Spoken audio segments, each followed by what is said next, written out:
think we found Jabori. Who feels like a little chat with the critters? Years ago, a video game like Solasta 2 might have been a niche product. Old school computer RPGs bound by dice rolls and Dungeons & Dragons rule sets tend to be popular within exactly one demographic of the gaming populace. The same one that possesses fond memories of a long suspended campaign in Neverwinter Nights. Conventional thinking stated that the quirks of the genre, the punishing difficulty, the baroque quest lines, the constant threat of permadeath, sealed off mainstream avenues. Or so we thought. Because in 2025, we live in a post-Baldur's Gate 3 world, which proved without a shadow of a doubt that society at large could absolutely fall in love with a quirky traipse through all of these quirky systems. Solasta 2 is hoping that lightning can strike twice.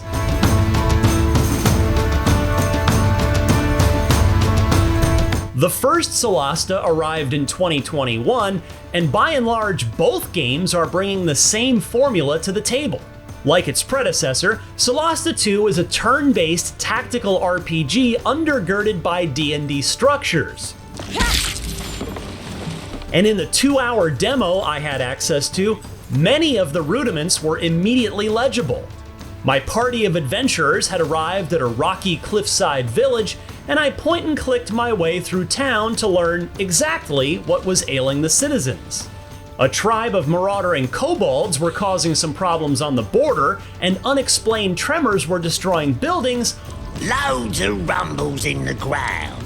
All while a crew of lost fishermen had been pinned down by flesh-eating giant crabs. Die!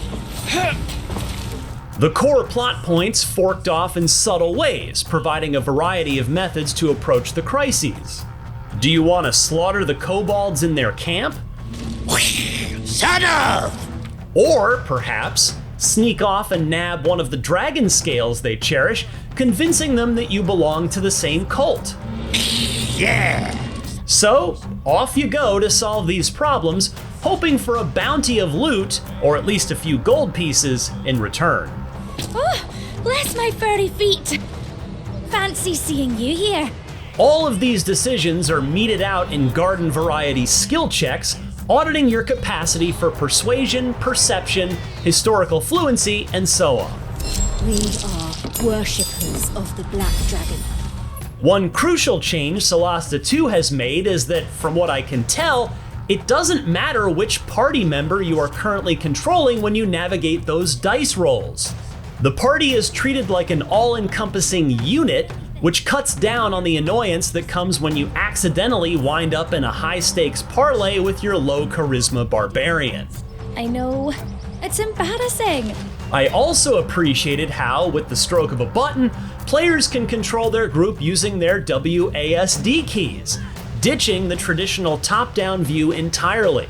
It makes navigating some of the tighter corridors around the map much easier. The combat, too, is retrofitted in some smart modern ways. Nothing major has changed. You'll still roll for initiative and expense spell slots to cast magic missiles. But as someone who occasionally gets lost in the morass of D&D iconography, the UI in Solasta 2 is highly accommodating. For instance, some of the high-level techniques available to my sorcerer were presented to me right on my action bar in plain English. Same with my rogue's economy of bonus actions.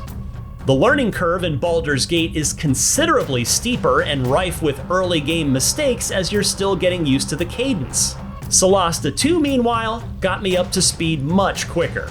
And frankly, I think that's my only concern going forward. All of the nice things I can say about Solasta 2 are cordoned off to smart, assiduous quality of life improvements.